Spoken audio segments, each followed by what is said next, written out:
ರಾಮನಗರದಲ್ಲಿ ಚಾಮುಂಡೇಶ್ವರಿ ದೇವಿಯ ಕರಗ ಮಹೋತ್ಸವ ಬಹಳ ಅದ್ಧೂರಿಯಾಗಿ ನೆರವೇರಿದೆ.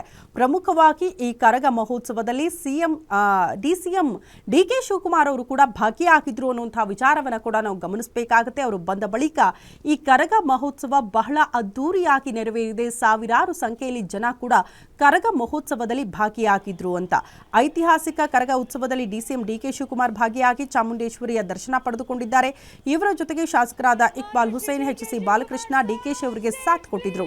ದುರ್ಗಾದೇವಿ ನಮ್ಮೆಲ್ಲ ಕಷ್ಟ ಪರಿಹರಿಸುವ ದೇವತೆ, ಬೆಂಗಳೂರು ದಕ್ಷಿಣ ಜಿಲ್ಲೆ ಮರುನಾಮಕರಣದ ಕೊಡುಗೆ, ಇಡೀ ವಿಶ್ವವೇ ಬೆಂಗಳೂರಿನತ್ತ ಈಗ ತಿರುಗಿ ನೋಡ್ತಾ ಇದೆಯಂತ ಈ ಕಾರ್ಯಕ್ರಮದಲ್ಲಿ ಭಾಗಿಯಾದ ಬಳಿಕ ಸ್ವತಃ ಡಿಸಿಎಂ ಡಿಕೆ ಶಿವಕುಮಾರ್ ಈ ರೀತಿಯ ಹೇಳಿಕೆ ಕೊಟ್ಟಿದ್ದಾರೆ.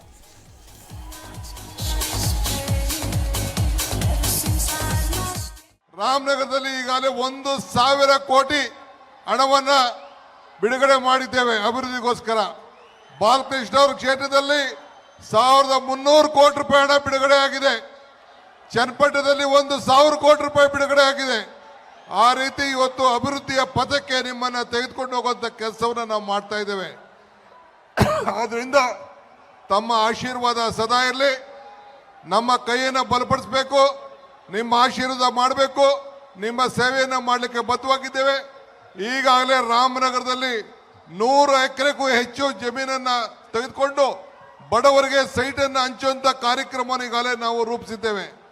ತಾವೆಲ್ಲ ತಾಳ್ಮೆಯಿಂದ ಇರಬೇಕು ಅಂತ ಈ ಸಂದರ್ಭದಲ್ಲಿ ಹೇಳಿ, ತಾವೆಲ್ಲ ಇಷ್ಟು ದೊಡ್ಡ ಸಂಖ್ಯೆಯಲ್ಲಿ ತಾವೆಲ್ಲ ಸೇರಿ ನಮ್ಗೆ ಆಶೀರ್ವಾದ ಮಾಡಲಿಕ್ಕೆ ಈ ಕಾರ್ಯಕ್ರಮ ನೋಡಲಿಕ್ಕೆ ಬಂದಿದ್ದೀರಿ. ನಿಮ್ಮೆಲ್ಲರೂ ಕೂಡ ನಮ್ಮ ಸಾಷ್ಟಾಂಗ ನಮಸ್ಕಾರಗಳ ತಿಳಿಸಿ ನನ್ನ ಮಾತನ್ನು ಮುಗಿಸ್ತೇನೆ. ಜೈ ಹಿಂದ್.